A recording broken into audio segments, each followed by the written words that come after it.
Los comediantes que te voy a mencionar no ahorraron y despilfarraron todo su dinero. Por eso al final pasaron de la risa al llanto.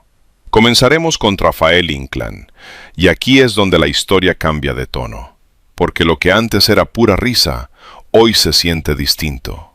Rafael Inclán fue parte de una época dorada, trabajó durante años, tuvo fama, reconocimiento y dinero, pero con el tiempo, él mismo ha reconocido que no ahorró, que el dinero se fue, y que ahora el trabajo ya no es constante. Rafael Inclán decía que estaba en perfume de gardenias, pero que ya se habían secado. Aseguró que no tenía dinero por falta de trabajo. Pero de que tengo que andar consiguiendo trabajo y dinero, eso te mantiene a huevo. Si estás en la hueva ahí. Y ahí es donde golpea la realidad, porque pasó de hacer reír a millones a enfrentar una etapa donde los ingresos no son seguros, donde todo depende de que salga un proyecto, de que aparezca una oportunidad. Su historia es de esas que incomodan porque no es falta de talento ni de carrera. Es simplemente el paso del tiempo combinado con decisiones que hoy pesan. Y sí, aunque él lo diga con humor, su caso es triste. Porque Rafael Inclán, uno de los rostros más conocidos de la comedia mexicana, terminó pasando de la risa al llanto.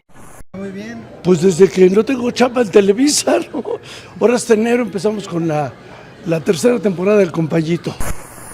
Nuestro segundo en la lista es Carlos Bonavides. Carlos Bonavides vivió una historia que parece irónica desde donde la mires. Porque el hombre que interpretó a Huicho Domínguez, símbolo de riqueza y exceso, terminó enfrentando una realidad muy distinta fuera de la pantalla. En su mejor momento, el dinero llegaba. La fama estaba en lo más alto y su carrera parecía imparable.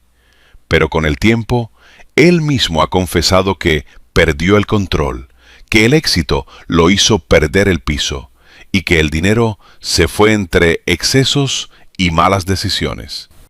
O de que estás pidiendo auxilio. Yo no sé cómo lo ha tomado la gente, pero yo he tenido mucho éxito porque sí, últimamente desde que hice el video ya he hecho 8 eventos. No fue de un día para otro, fue poco a poco, hasta que lo que había construido empezó a desaparecer. Él ha reconocido que vendió propiedades, que su estilo de vida cambió, y que tuvo que adaptarse a una realidad mucho más sencilla. Y lo más fuerte es que no es algo que otros digan, es algo que él mismo ha contado sin rodeos. ¿Estar en una situación económica mala? No, absolutamente no. No, yo estoy bien. Años después, su situación volvió a llamar la atención cuando apareció ofreciendo su trabajo públicamente, dejando claro que necesitaba seguir activo y generar ingresos. Eso impactó, porque no es común ver a alguien con su trayectoria en esa posición.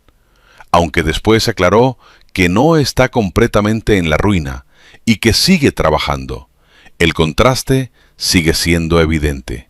Necesario. Es correcto. Afortunadamente, yo siempre he sido un hombre de lucha.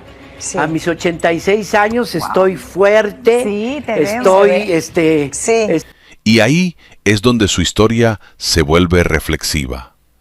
Porque lo de Carlos Bonavides no es solo una caída económica, es el ejemplo de cómo el éxito puede ser pasajero cuando no se cuida. Pasó de representar el dinero en la televisión a tener que reconstruir su estabilidad en la vida real. Y sí, aunque sigue luchando, su historia deja una sensación clara.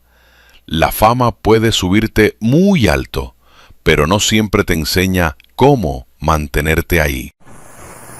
El caso de Lalo el Mimo es distinto, pero no por eso menos fuerte. Porque aquí no estamos hablando de alguien que haya salido a decir que perdió toda su fortuna, sino de algo más silencioso, más lento, pero igual de complicado. Sin trabajo y sin nada de esto, pues eso sí llega un poquito a molestar, porque no hay dinero, no hay trabajo y los gastos siguen. Él mismo ha reconocido en entrevistas que la situación económica se le ha puesto difícil, no por un escándalo, no por excesos, sino por algo que muchos artistas veteranos enfrentan: la falta de trabajo. Definitivamente, yo estoy parado, pero la luz de la esperanza está muy fuerte, está por un lado, por otro, pero no se concreta nada. Ni yo ni los jóvenes yo veo. Con el paso del tiempo, las oportunidades empezaron a disminuir. Los llamados ya no llegan como antes. Los proyectos se reducen y la industria cambia, dejando fuera a muchas figuras que, en su momento, fueron constantes en la pantalla. Y eso fue exactamente lo que él explicó: que mantenerse económicamente se ha vuelto cada vez más complicado porque simplemente ya no hay la misma cantidad de trabajo. Pues nos quitan trabajo porque hay que mandar camionetas o hay que usar apuntado. Y ahí es donde su historia pega de otra manera. Porque no es una caída repentina, es un desgaste. Es ver cómo poco a poco el ritmo baja, cómo la estabilidad se vuelve incierta y cómo alguien que tuvo una carrera sólida empieza a depender de oportunidades esporádicas. No hay una gran tragedia escandalosa, pero sí una realidad que pesa. El tiempo pasa, la industria cambia y no siempre hay espacio para todos. Cortos y todo, y tú ves la televisión, hay mucha gente nueva. No sé cómo le hace, pues será que están muy baratos. Y aunque no ha dicho que lo perdió todo, lo que sí ha dejado claro es que mantenerse ya no es fácil. Y eso, en una carrera donde antes el trabajo era constante, dice mucho más de lo que parece. Porque Lalo el Mimo representa ese otro lado del espectáculo, el que no se cae de golpe, pero se va apagando poco a poco. La historia de Joaquín García, mejor conocido como Borolas, es de esas que no hacen ruido, pero cuando la analizas, pega fuerte. Porque estamos hablando de un actor que formó parte de la época dorada del cine mexicano, que apareció en más de 100 películas, que compartió pantalla con figuras enormes como Tintán, y que, sin necesidad de ser protagonista, tenía una presencia que el público reconocía al instante. Era ese tipo de comediante que con solo aparecer ya provocaba risa, ya estaba ganado el momento. Como bien dijiste, Patiño, ayudante, secuaz o mejor amigo de esos grandes comediantes de la época de oro del cine mexicano, de la televisión y del cine, que eran como esos mejores amigos que le daban pie al chiste, como claro, que le hacía segunda, como decimos aquí. Durante años, su carrera fue constante. Había trabajo, había proyectos, había una industria que lo necesitaba y que le daba espacio. Pero como ha pasado con muchos actores de esa generación, todo eso no era eterno. El cine mexicano empezó a cambiar, las producciones disminuyeron y los actores de reparto, como Borolas, fueron quedando poco a poco fuera del panorama. No fue una caída de un día para otro, fue algo gradual, silencioso, casi invisible, porque no hay escándalo. Pues desde el primer minuto que aparecía ante la concurrencia, solo se podían escuchar risas, buenos comentarios y muchos aplausos. Escándalos que expliquen su situación. No hay excesos confirmados, ni decisiones polémicas que señalar. Simplemente, el trabajo dejó de ser constante. Las oportunidades se fueron reduciendo, su presencia en pantalla comenzó a desaparecer, y con eso, también se fue la estabilidad que alguna vez tuvo. Pasó de ser parte de una industria activa a vivir una etapa donde ya no había el mismo respaldo, ni el mismo reconocimiento en términos reales. Que se perdió Goyard.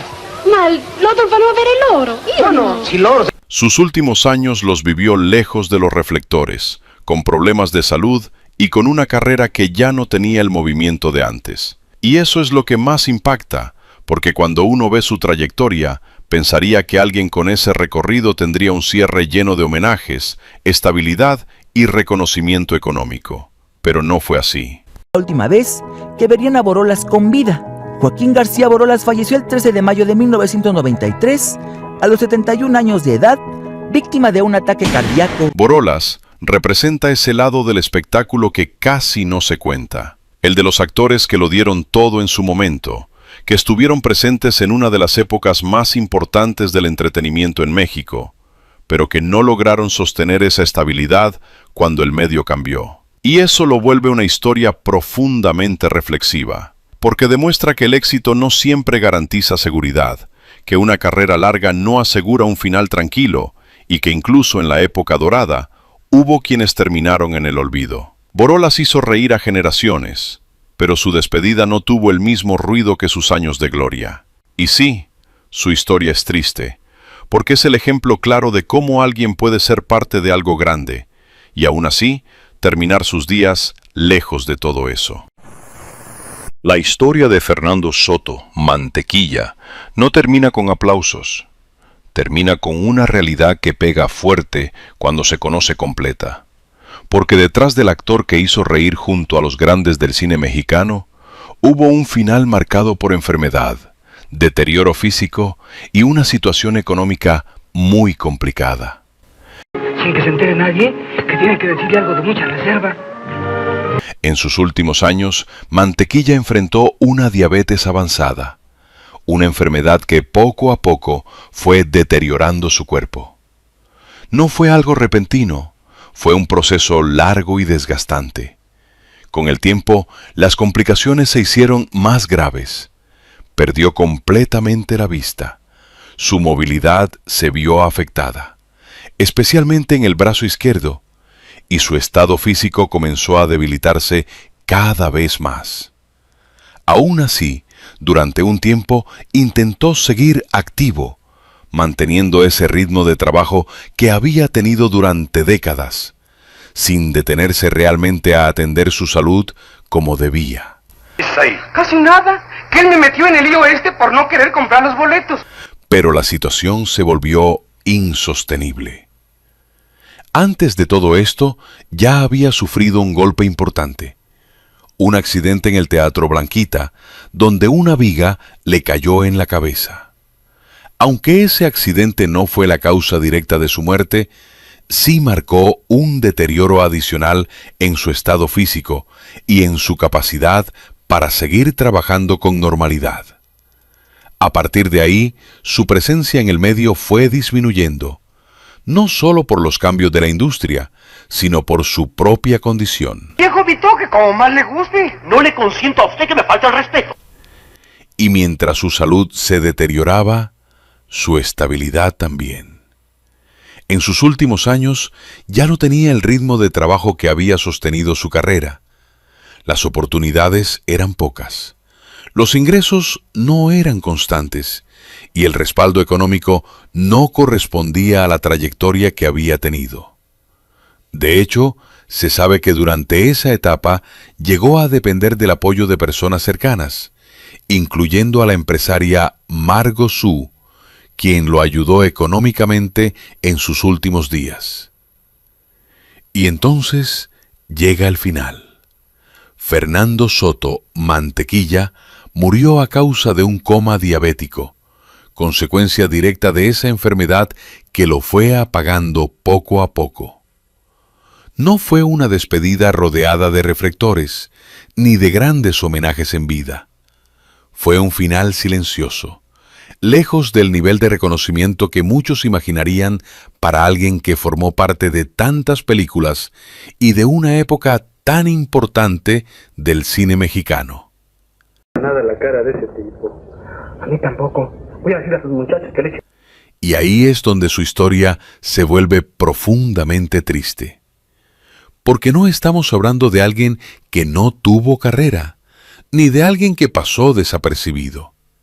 Estamos hablando de un actor que trabajó durante años, que fue parte de una generación que marcó historia, que hizo reír a millones, y que aún así terminó enfrentando una enfermedad grave, con limitaciones físicas severas y sin la estabilidad económica que uno pensaría que tendría.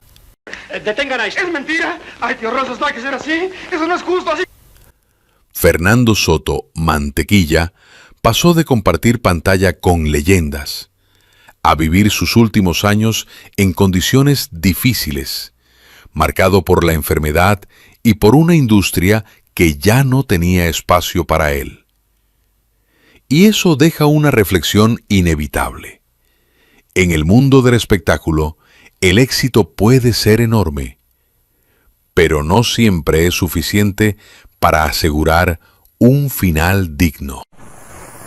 Mauricio Garcés fue la definición del galán mexicano. Elegante, seguro, seductor, siempre impecable. En pantalla parecía tenerlo todo bajo control, como si la vida fuera un juego que él dominaba a la perfección. Pero fuera de cámaras, la historia fue muy distinta, y mucho más dura de lo que muchos imaginan.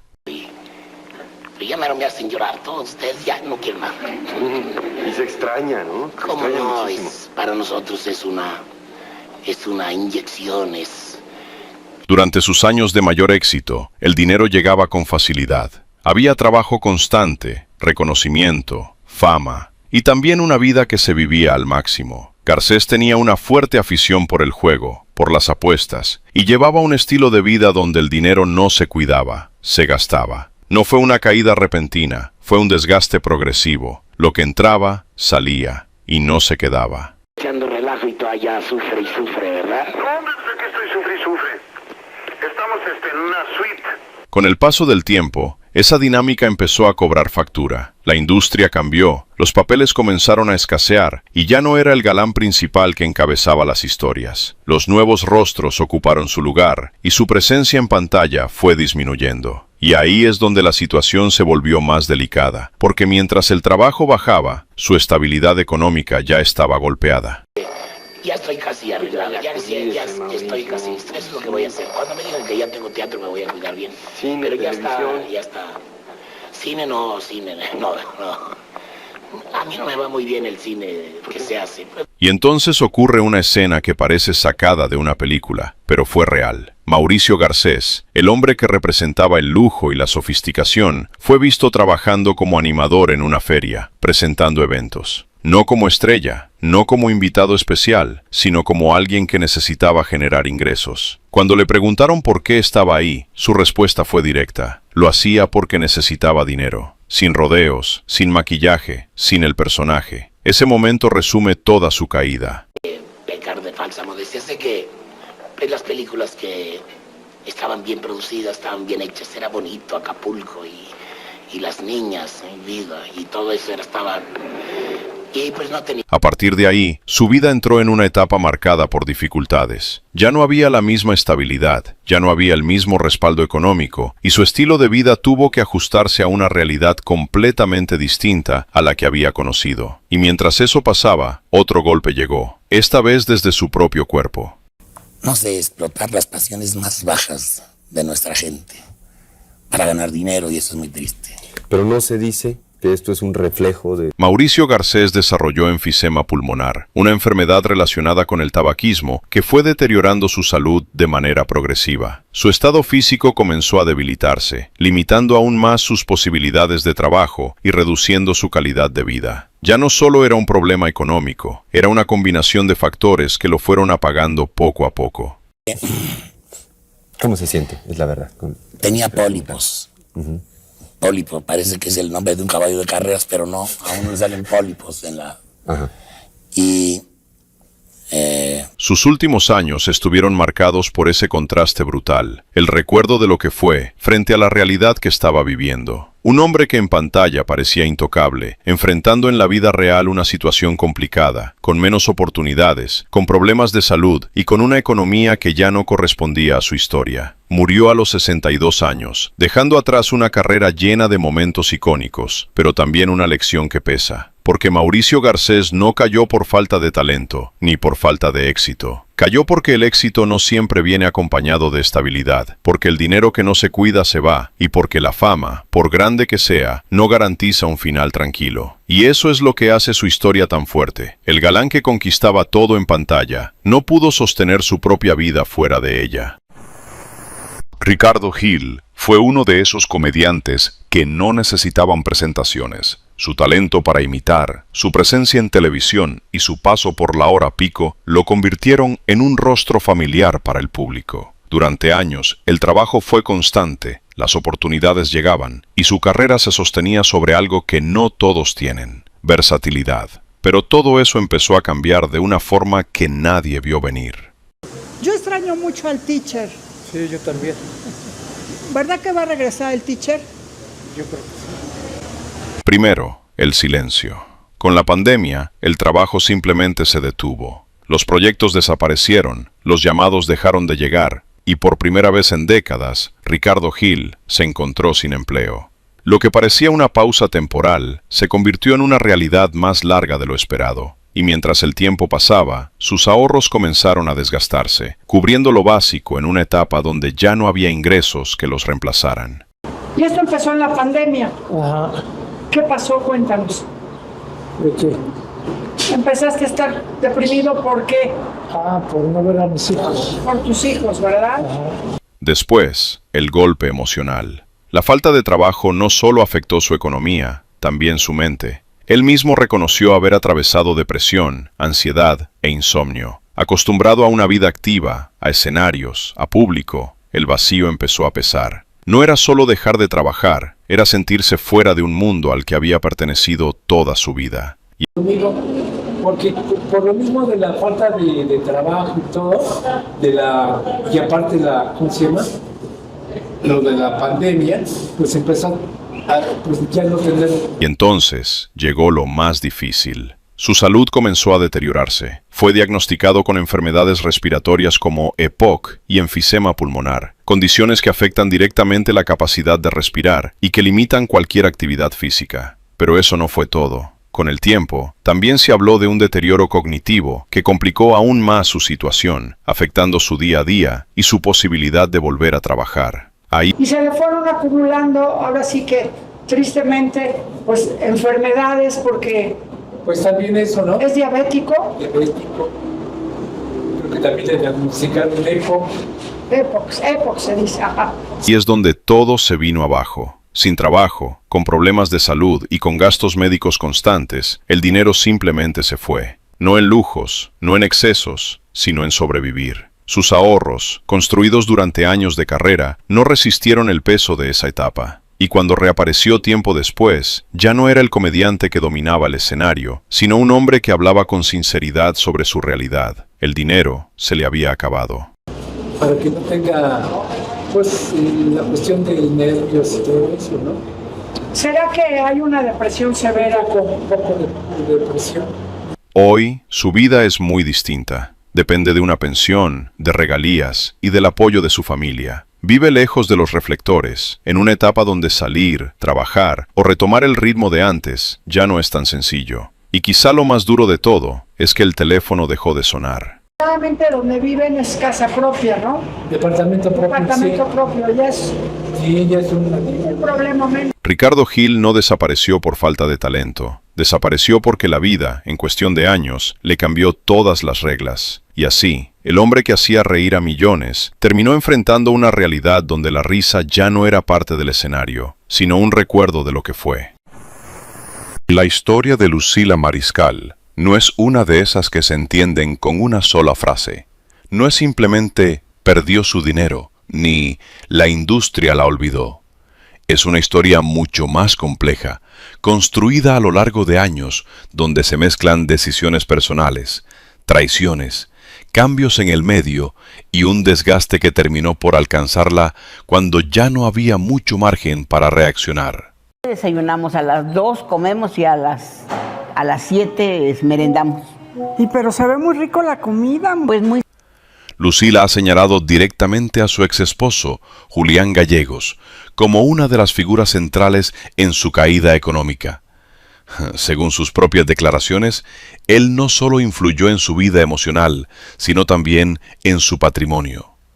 Ha dicho que le quitó dinero, que se apropió de bienes y que propiedades que ella había adquirido terminaron en manos de él o de personas cercanas a él. No fue una pérdida abstracta ni una mala inversión aislada. Fueron casas, terrenos y recursos concretos que desaparecieron de su control.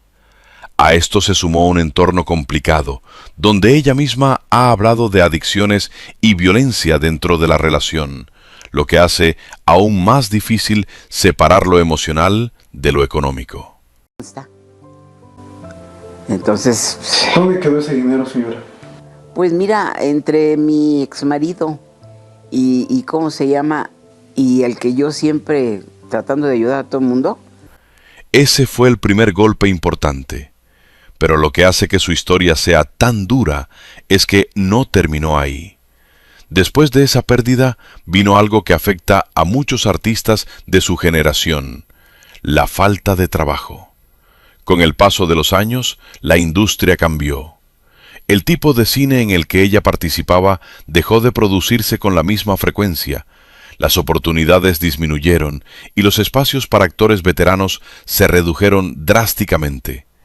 Lucila no dejó de tener talento, pero el medio dejó de necesitarlo de la misma manera. Y cuando el trabajo deja de ser constante, el dinero también. He caído ya 2 veces, y sola, por supuesto. Yo tuve mucho dinero. Llegó un momento que tuve, 50, 60 millones en el banco. ¿Cómo crees? Sí. Y entonces llegó el tercer golpe: la salud. Con el tiempo, su cuerpo empezó a resentir los años. Ha hablado de caídas constantes, de dificultades físicas y de una condición que ya no le permite moverse con la misma seguridad de antes. Esto no solo afecta la calidad de vida, también limita cualquier posibilidad de volver a trabajar con normalidad. Y cuando se combinan problemas de salud con la falta de ingresos, los gastos médicos se convierten en una carga pesada. ¿Medicinas? ¿Estás enferma de...? Vitaminas, pues vitaminas tomo árnica, moringa. Mira. En diciembre de 2025 ingresó a la casa del actor. No fue un movimiento por comodidad ni una elección ligera. Fue una consecuencia directa de todo lo que venía arrastrando: falta de dinero, falta de trabajo y problemas de salud que hacían imposible vivir sola con seguridad. Ella misma explicó que necesitaba un lugar donde pudiera estar tranquila, donde no corriera riesgos por sus caídas y donde tuviera una estabilidad que ya no podía garantizar por sí misma. Tuntun fue uno de esos talentos que el público nunca olvida. Su presencia en pantalla, su carisma y su trabajo junto a Germán Valdés Tintán lo convirtieron en una figura entrañable del cine mexicano. Durante años tuvo trabajo constante, reconocimiento y una estabilidad que parecía asegurada. No era una promesa, era una realidad dentro de la industria. Fue en 1949 cuando apareció por primera vez en una película. La cinta fue El Rey del Barrio junto a 2 grandes de la época de oro del cine mexicano, Tintán y Vitola. Pero fuera de cámaras, su historia tomó otro rumbo. En su vida personal, Tuntún formó una familia y construyó un patrimonio después de décadas de trabajo. Sin embargo, su matrimonio con Rocío Gens terminó marcando el inicio de su caída.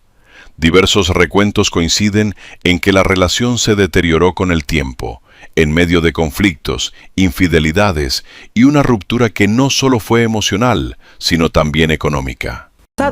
Por si esto fuera poco, el mismo portal asegura que Tuntún terminó sin nada, es decir, que su propia esposa le arrebató todo el dinero, producto de toda una vida de trabajo en el cine en nuestro país. Y ahí es donde la historia se vuelve dura. Tras la separación, Tuntún perdió gran parte de lo que había construido. El dinero que había ganado durante años de carrera dejó de estar en sus manos, y su estabilidad comenzó a desmoronarse. No se trató de un gasto impulsivo ni de un mal negocio. Fue una pérdida ligada directamente a su entorno personal. Una situación que lo dejó vulnerable en una etapa donde el trabajo ya no era tan constante. De ti no puedo mencionar más que tus Porque al mismo tiempo, la industria también estaba cambiando. Las oportunidades comenzaron a disminuir, su presencia en pantalla se volvió menos frecuente y el ritmo de trabajo que había sostenido su vida durante años empezó a desaparecer. Y cuando se combinan 2 cosas, menos ingresos y pérdida de patrimonio, el golpe es inevitable. Bueno, ya no hablemos más. Yo ya tengo una pista para encontrar al tal Johnny. Vamos a ver si lo agarramos. En sus últimos años, la situación ya era muy distinta. Tuntún terminó viviendo en la casa del actor, un lugar que representa refugio para quienes ya no pueden sostenerse por sí mismos. No era el escenario donde brilló, no eran los sets de grabación, era un espacio de asistencia donde su realidad era otra. A esto se sumó una etapa de depresión y aislamiento, marcada por el distanciamiento familiar y el peso de todo lo que había perdido. Para conseguirle un lugar en la casa del actor, recinto encargado de dar asilo a los actores retirados. Y entonces llegó el final. Murió en 1993 a causa de un infarto. No hubo grandes reflectores, no hubo una despedida acorde a su trayectoria. Solo quedó el recuerdo de lo que fue, contrastando con la realidad de sus últimos años. La muerte alcanzó a Tuntún el 16 de octubre de 1993, luego de sufrir un infarto al miocardio a los 61 años de edad. Y ahí está lo más fuerte de su historia. Tuntún no cayó por falta de talento, no cayó por falta de trabajo en su mejor momento. Cayó porque, poco a poco, perdió el control de lo que había construido. Primero en lo personal, después en lo económico y finalmente en lo profesional. ¡Qué óvole! ¡Ya llegaron! Porque a veces, en el mundo del espectáculo, no basta con alcanzar el éxito, también hay que sobrevivir a lo que viene después de él.